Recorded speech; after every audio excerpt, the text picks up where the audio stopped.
Buenas tardes, mi nombre es Brenda Celeste Robles García, estudiante de la licenciatura en Derecho en la Universidad CNCI con matrícula AL003134.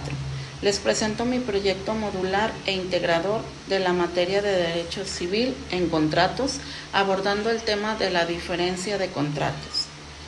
El contrato de fianza es un acuerdo en el que una persona llamada fiador se compromete con el acreedor a pagar o cumplir la obligación si el deudor principal no lo hace. Es una garantía personal porque depende de la solvencia del fiador, no de un bien específico. Por ejemplo, si alguien pide un préstamo y no paga, el fiador es quien responde con sus bienes.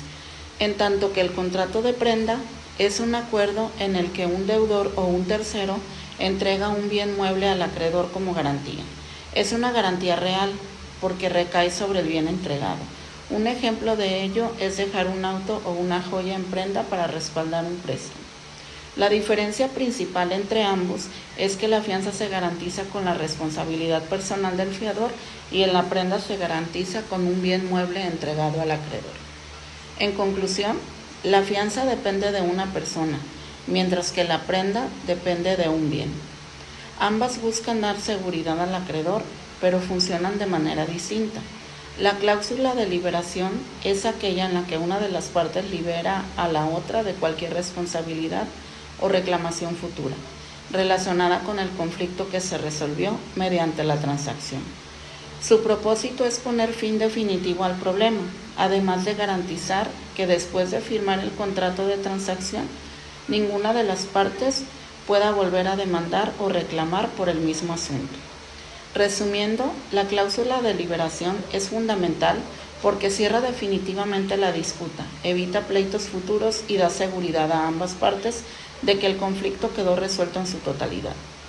El contrato de juego es cuando dos o más personas se obligan a pagar dinero o un bien dependiendo del resultado de un juego, en tanto que el contrato de apuesta es cuando dos personas sostienen opiniones contrarias sobre un hecho futuro o incierto y acuerdan que el que pierda pagará cierta cantidad de dinero o un bien. Ambos se encuentran regulados en el Código Civil Federal en el artículo 2667 al 2783. Por regla general no producen acción en juicio, lo que significa que no pueden demandar el pago de lo ganado. En cuanto a las excepciones, sí se pueden reclamar judicialmente cuando son juegos y apuestas permitidos expresamente por la ley o cuando son juegos que fomentan el ejercicio del cuerpo o de la inteligencia, como lo son los deportes autorizados o competencias de habilidad. Por ejemplo, una competencia deportiva autorizada en la que las partes apuestan dinero. Una apuesta legal es un evento regulado por la Secretaría de Gobernación. En resumen, los contratos de juego y apuesta existen y están regulados, pero son válidos y exigibles en los casos que la ley autoriza. En los demás casos, los que se ganen no se puede exigir legalmente. En mi caso no he utilizado personalmente un contrato de fianza, sin embargo, considero que en un futuro es más probable que llegue a utilizar el contrato de fianza relacionado ya sea con un crédito o préstamo bancario.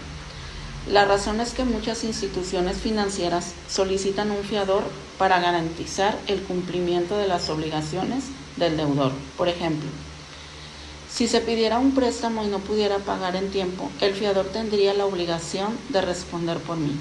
También podría darse en situaciones más cotidianas, como por ejemplo el arrendamiento de una vivienda, donde el arrendador exige que el inquilino presente un fiador para asegurarse de que éste cumpla con el pago de la renta.